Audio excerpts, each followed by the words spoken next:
हिंदी पैंडा tales में आपका स्वागत है।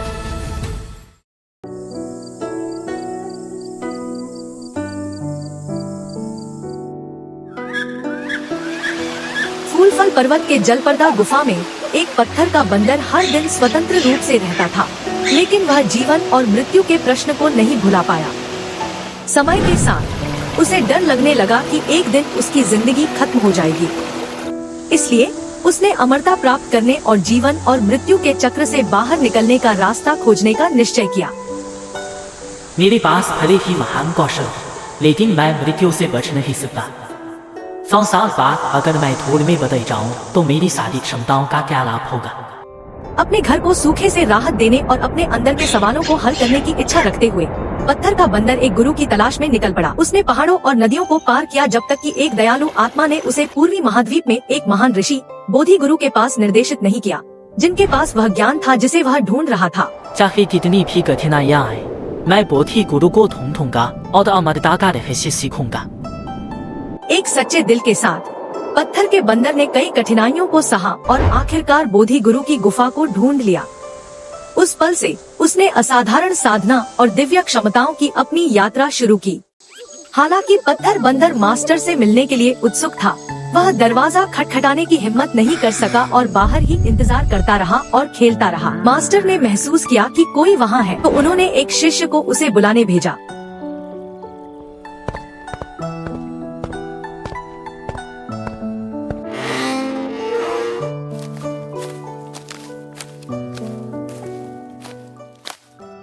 अरे छोटे बंदर, तुम यहाँ क्या कर रहे हो? क्या तुम मास्टर से मिलने आए हो? हाँ, मैं यहाँ अध्ययन करने आया हूँ। क्या आप मुझे उनसे मिलवा सकती हैं? तुम्हें वास्तव में शिष्टाचार नहीं पता छोटे बंदर। आप सीधे प्रशिक्षण के लिए नहीं आ सकते, मेरे साथ चलो, लेकिन याद रखना कि शांति बनाए रखना। मास्टर सम्मान को महत्व देते हैं। चिंता मत करो, मैं मार्ग की तलाश में हूँ। मैं अनावश्यक बातें नहीं करूँगा।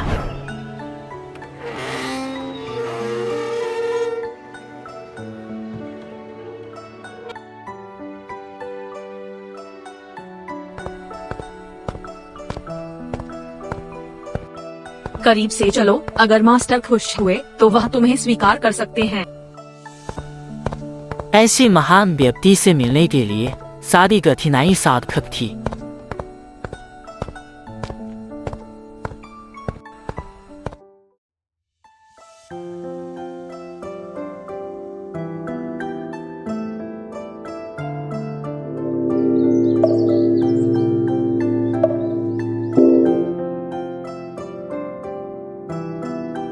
पाषाण वानर ने कक्ष में प्रवेश किया और गुरु की प्रभावशाली उपस्थिति देखकर गहरी श्रद्धा महसूस की और बार बार झुकने लगा।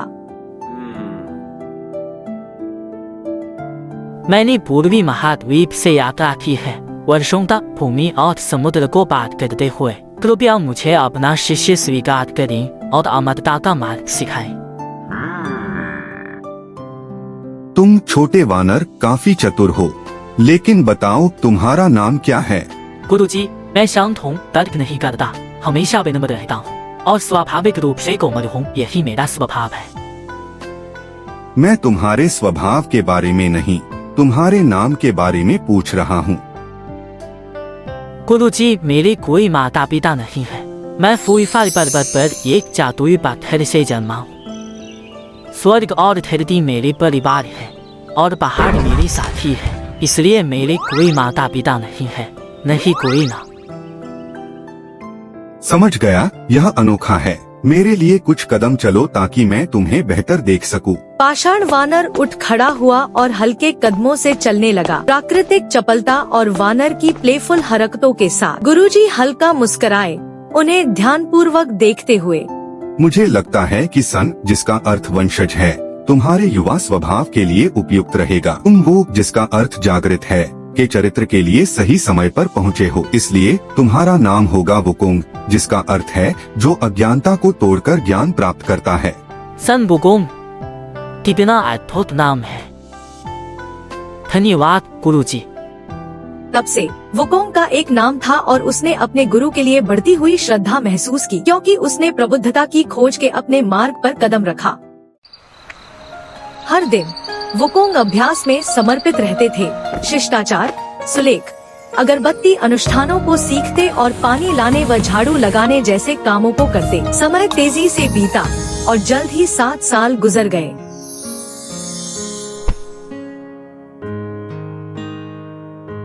वुकोंग, तुम हर साल अधिक मेहनती हो रही हो। गुरुजी को तुम पर गर्व होगा।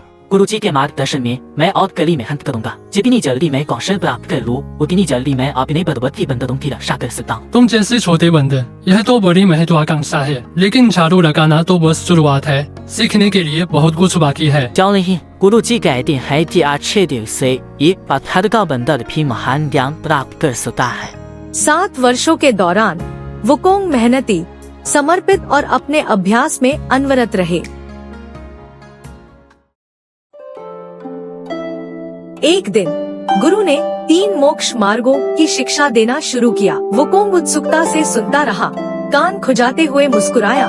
थोड़ा मजाकिया लग रहा था, जिससे अन्य शिष्यों की हंसी छूट गई। वुकोंग, तुम इतने उत्साहित क्यों हो?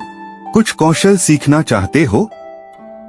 शिष्य ऐसा अनुरोध करने की हिम्मत उस मास्टर के हर शब्द दिव्य ज्ञान जैसे लगती है। शिष्य इसे सीखने का सम्मान पाना चाहता है। बहुत अच्छा, आज मैं तुम्हें प्रवाह, गति और स्थिरता की कला सिखाऊंगा। याद रखना, इन कौशलों का हल्के में उपयोग नहीं करना। गुरु ने धैर्यपूर्वक प्रवाह, गति और स्थिरता की कलाओं को समझाया। वुकोंग ध्यानपूर्वक सुनता रहा, लेकिन बाद में निराश हुआ।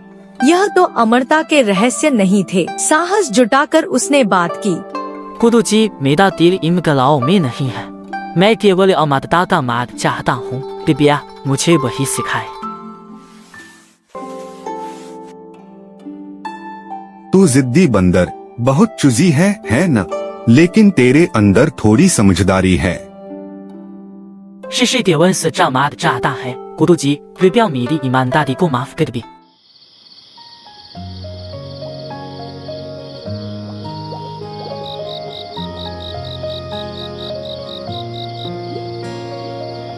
शांत चांदनी रात में वुकोंग मास्टर के कमरे में धीरे धीरे घुसा।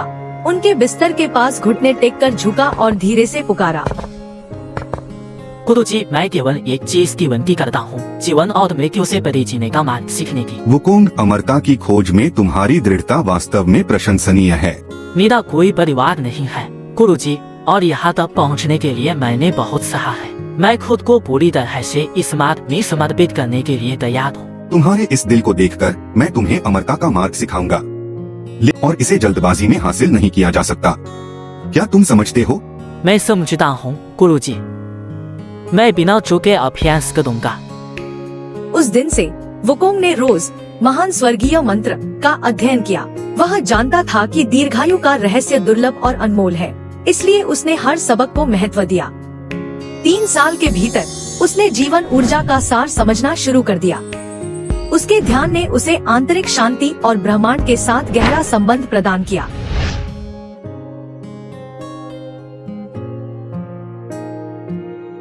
वुकोंग, याद रखना, दीर्घायु केवल लंबे समय तक जीने के बारे में नहीं है। यह भ्रम से परे देखने और प्रकृति के साथ एक होने के बारे में है। मैं इसे याद रखूंगा गुरुजी। मैं इसे अपने जीवन का उद्देश्य बनाऊंगा।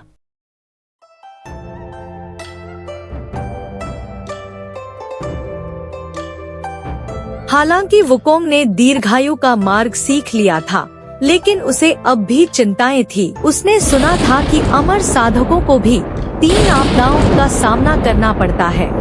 यदि वह उन्हें टाल नहीं सकता, तो उसकी कड़ी मेहनत से अर्जित अमरता व्यर्थ हो सकती है।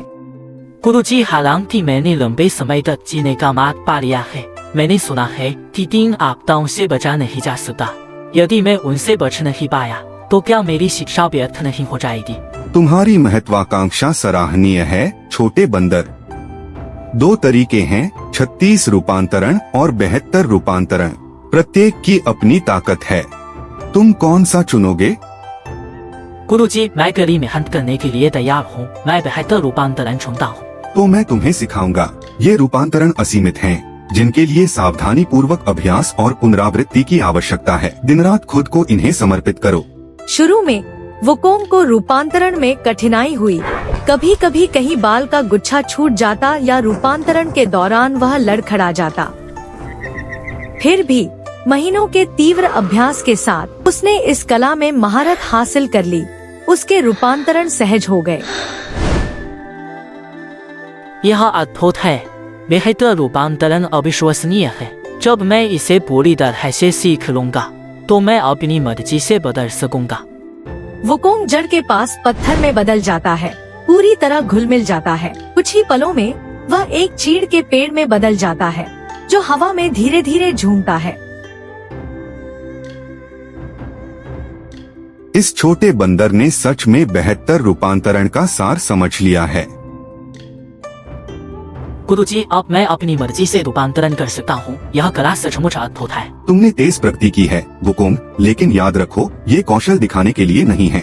उनका समझदारी से उपयोग करो, क्योंकि इन्हें लापरवाही से प्रदर्शित करने से मुसीबत आ सकती है। जी गुरुजी, मैं आपकी बातों का ध्यान रखूंगा और अपनी शक्तियों का सावधानी पूर्वक उपयोग करूंगा। 72 रूपांतरण में महारत हासिल करने के बाद वुकोंग बहुत खुश हुआ। उसने आत्मविश्वास से भरा हुआ अपनी नई सीखी हुई कला गुरु को प्रदर्शित की। गुरुजी, मैंने 72 रूपांतरण सीख लिए हैं और मैं आसानी से रूप बदल सकता हूँ। अब मैं उड़ने की कोशिश करना चाहता हूँ।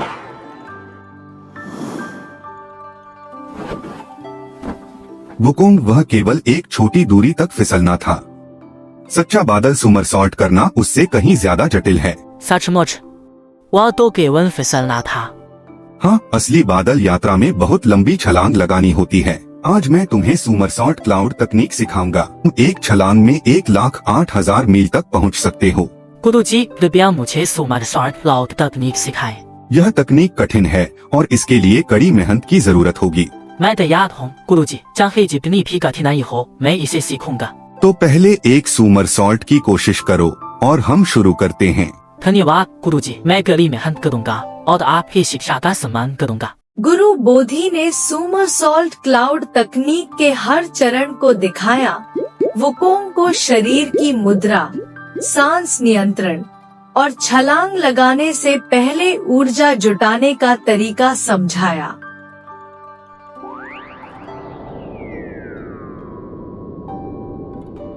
अभी तक ज्यादा दूर नहीं गया, लेकिन मैं थोड़ा तैर रहा हूँ।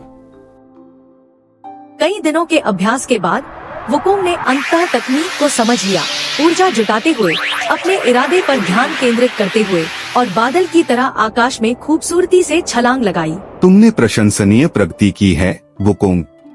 धन्यवाद गुरुजी, अब मैं लंबी दूरी तक छलांग लगा सकता हूँ। आपके सुमरसॉल्ट क्लाउड सिखाने के लिए धन्यवाद।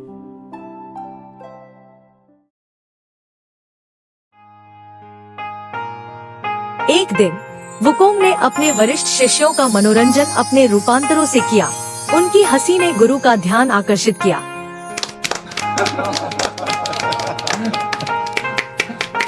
यह सब शोर कैसा है?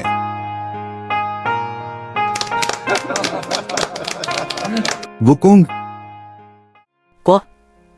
गुरुजी, मैंने तुम्हें ये कौशल सिखाए ताकि तुम दिखावा करो। गुरुजी, मेरा ऐसा कोई इरादा नहीं था। कृपया मुझे क्षमा करें। मैं तुम्हें दोष नहीं दूंगा, लेकिन अब तुम्हें यहाँ से जाना होगा। जाना? गुरुजी, मुझे कहाँ जाना चाहिए? जहाँ से तुम आए हो। गुरुजी, आपने मुझे इतना कुछ सिखाया, मैं आपका ऋण चुकाए बिना कैसे जा सकता हूँ? कोई आवश्यकता नहीं है। अब से किसी को मत बताना कि मैं तुम्हारा गुरु था। गुरुजी, कृपया मुझे रोकने दी। जाओ वुकोंग, अच्छे काम करो और बुराई से बचो। मुझे पछताना मत दो कि मैंने तुम्हें सिखाया। मैं याद रखूंगा गुरुजी। हालांकि वुकोंग का दिल टूट गया। उसने अपने गुरु की मंशा को समझा। उसने गुफा पर आखिरी बार नजर डाली, संकोच से भरा, और फिर अकेले ही अपनी यात्रा शुरू की। यह विदाई वुकोंग के लिए एक लापरवाह बंदर से विकास की यात्रा की शुरुआत थी। उसके गुरु का मार्गदर्शन उसकी भविष्य की परीक्षाओं और विजय के लिए एक मार्गदर्शक रोशनी की तरह रहेगा। यह विदाई वुकोंग के लिए पहला और सबसे महत्वपूर्ण सबक था।